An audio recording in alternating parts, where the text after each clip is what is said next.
But just a quick video on how to change the Lancer 2007 to 2008, whatever it is. Rear trailing arm, rear blade, bushing, and how to remove this whole blade itself as well. So before you jack it up, you can loosen off the lug nuts off the wheel and then chock your wheels. Use an actual chock if you can, and place it underneath the stand so you can remove the wheel.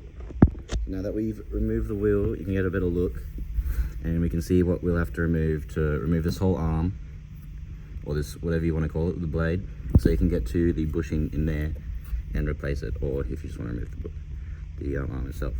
So you're gonna have to disconnect. You're gonna have to clamp and disconnect the brake line and remove this whole caliper. Once you have removed the caliper, you have the handbrake line. You have to remove that as well from inside, and there will be an ABS. This ABS wire runs right here, and you're just gonna have to remove that as well. But it's only one nut, so that's not too bad. So I'm just gonna put this clamp, this line clamp, onto. See how you'll see it.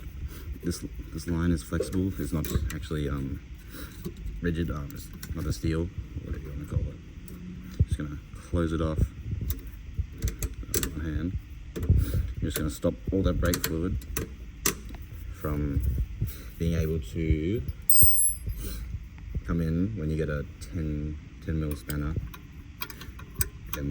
So clamming it off so the brake fluid does not leak once we remove this bolt from the rest of the caliper. From the rest of the piston. Makes sense. Once you've removed this holding the line in, you should be able to jiggle it through free. And you're just gonna have to, remove this bolt here and remove the bolt that's holding on the brake pads. One up, one here, and there'll be, if I get my finger there, two there.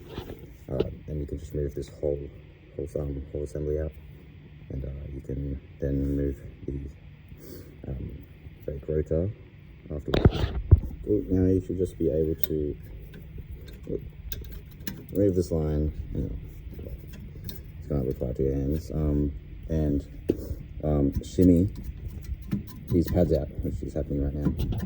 Once that's removed, we will move on to the ABS sensor, which is pretty simple. It's just one bolt.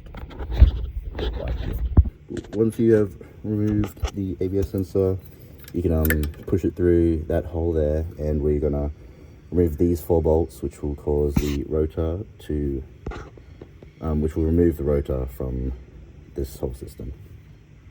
Once you have removed the bolts, it should just need a little kick, a bit of persuasion to come loose.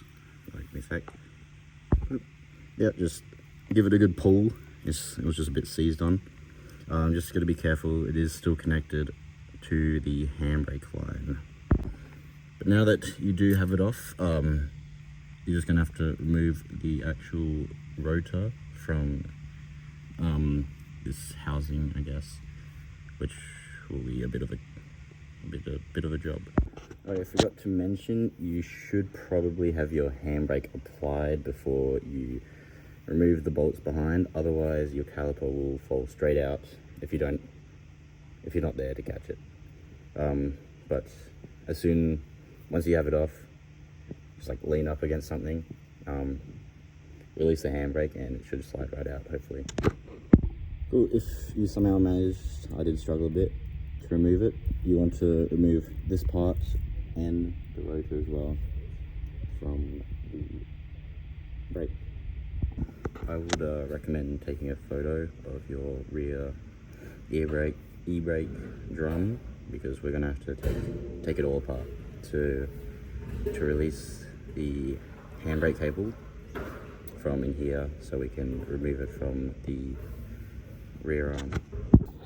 You're just gonna have to find your own, it's just a drum brake, so any drum brake video will teach you how to disassemble and reassemble it, but I've disassembled the brake drum and remove the handbrake line, and handbrake line should just push through here like that, and you can remove it from this whole metal disc type thing. Forgot to mention, you should remove this clip from the back, otherwise it won't budge. Cool, once that's done, you're just gonna have to force this through the hole. It's a bit of a fuck fight, but after that it is only, I think, one bolt, 2 bolts for the upper and lower arms, three for this, and the 2 bolts that are holding in the bushings for this arm. Yeah.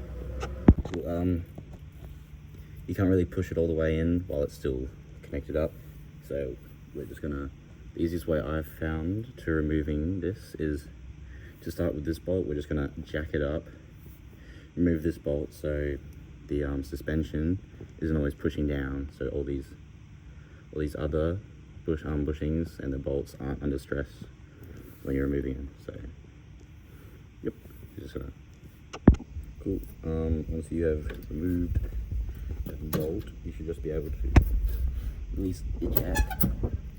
Yep. And now you can see like how this would have been pulling this down. So now you can just remove whichever arm you want. It'll be pretty easy. I've just removed this bolt holding this arm, and the bolt for that one up there, if you can see. Now all that's left that is holding this is the bolts on this bushing. Once you remove these two, it will come off. I forgot to mention, before you do remove those 2 bolts, remove whatever bolts are holding onto the lines across this rear arm, like such and such, and also this bolt up here, so when it does drop, it's not hanging off these lines, especially the brake. One last thing I forgot to mention when removing the lines from the rear blade is you have these little clips. This one's pretty old and it snapped when I removed it. That are in there, you just gotta remove them before.